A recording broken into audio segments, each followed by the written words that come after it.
ဒီတစ်ပတ်ရဲ့ Premier League ပွဲစဉ်တစ်ဆင့်မှာတော့ Nottingham Forest နဲ့ United တို့ကံမှာဖြစ်ပါတယ်။ Forest ရဲ့ England United တို့ဝေးကွန်းကံမှာပွဲစဉ်ပဲဖြစ်ပါတယ်။ United ကအခုလက်ရှိဖောင်ရန်ကောင်းနေတယ်နောက်ဆုံး Premier League ပွဲစဉ်3ပွဲဆက်နိုင်ပွဲရထားတယ်။အဲဒီအတွက်ကြောင့်မလို့ United ရဲ့ကစားသမားနေပြရောအကုန်လုံးကစီးတဲ့ပိုင်းရလုံးဝအမြင့်ဆုံးမှာရှိနေတဲ့အချိန်ပဲဖြစ်တယ်။အကယ်၍ United ကသာဒီပွဲကိုနိုင်ခဲ့မယ်ဆိုလို့ရှိရင်တော်တော်လေးအချိန်ကောင်းတဲ့အနေအထားတစ်ရပ်ကိုပိုင်ဆိုင်ရမှာဖြစ်တယ်။ဘာဖြစ်လို့လဲဆိုတော့ဒီဘက် Chelsea က Spurs နဲ့တွေ့ရမယ်။ Man City က Bournemouth နဲ့ Liverpool က Villa နဲ့တွေ့ရမယ်။တေချာတာကဒီသွင်းတွေကတသင်းကတော့အမှတ်ရောနိုင်ခြေရှိတယ်။ဒီ Bournemouth, Man City နဲ့ Spurs ကလက်ရှိအမှတ်ပေးစရာအချိန်တွေက United ရဲ့အထက်အဆင့်2ရေ3ရေ5ရေမှာအသီးသီးရှိနေကြတယ်။တကယ်လို့ United ဒီပွဲကိုနိုင်မယ်ဆိုလို့ရှိရင်တေချာပေါက်အဆင့်1ကနေအဆင့်4တုန်းဝင်မယ်အချိန်တွေရနိုင်တယ်။တစ်ဖက်က Nottingham Forest ကတော့နောက်ဆုံး9ပွဲမှာဆိုလို့ရှိရင်6ပွဲထိရှုံးနေထားပြီးတော့တစ်ပွဲပဲနိုင်ရထားတယ်။နိုင်ရစရင်းတွေကိုပြန်ကြည့်မယ်ဆိုလို့ရှိရင် Maguire ပြန်ကောင်းလာပြီဆိုတော့ပြန်ပါတာကောင်းပါနိုင်တယ်။ Martinez ကတော့လေ့ကျင့်ခန်းပြန်ဆင်းနေပြီဆိုပေမဲ့ပါနိုင်မှာမဟုတ်သေးဘူး။တစ်ဖက်နဲ့ပွဲဆက်လို့ရှိရင်ပြောရမယ်ဆိုလို့ရှိရင် United နဲ့ကုသမားမှာဆိုလို့ရှိရင် Lemans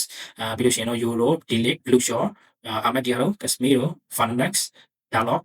Bryan Mbeumo, Matheus Cunha နဲ့ Benjamin Sesko တို့ပွဲထွက်လာနိုင်တယ်။အဓိကစဉ်းစားရမယ့်အချက်က United ကွန်းလေ Bruno နဲ့ Casemiro တို့ဘယ်လိုကစားမလဲဆိုတာပုံမှုတည်ရပါတော့။ Casemiro ကောင်းရင်ကောင်းတော့ United ရဲ့ performance ကလည်းပိုပြီးထွက်လာနိုင်တယ်။ဒါက United သုံးတဲ့ battery system ကို Forest ရဲ့ minus corner attack ကဘယ်လိုမျိုးဒုက္ခပေးနိုင်လဲပေါ့နော်။ဒါလည်းထပ်ပြီးတွေးထားမှာဖြစ်တယ်။ Bruno ဘယ်လိုထင်လဲဘယ်အသင်းနိုင်မယ်လို့ထင်လဲ။ United က၄ပွဲဆက်နိုင်ပွဲရသွားမလားထပ်ပြီးတော့ on point ခံနိုင်မလားပေါ့နော်။ဆိုတော့ Bruno ဘယ်လိုထင်လဲဆိုတာ comment လေးတွေမှာရေးခဲ့ပြကြပါအားလုံးပဲကျေးဇူးတင်ပါတယ်